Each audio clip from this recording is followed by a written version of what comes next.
Hello everyone, this is Susan with Byron Jorjorian Fine Art Photography, and we have just added a new search by color feature to our website to make your job easier. Let me show you quickly how it works.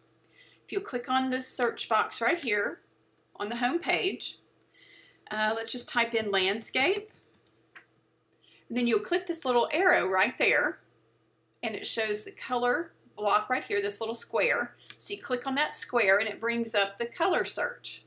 So let's see, let's go down here, let's find some orange. Here's a good one, dark orange color.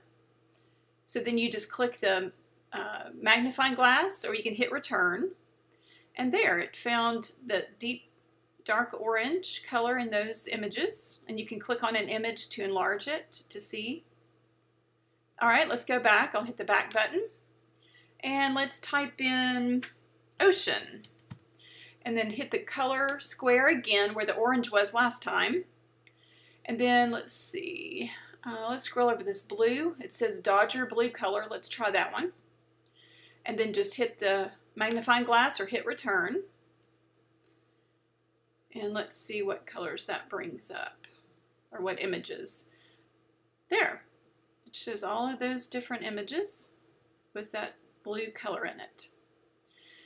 Thanks so much. Just let me know if you have any questions, and have a great day.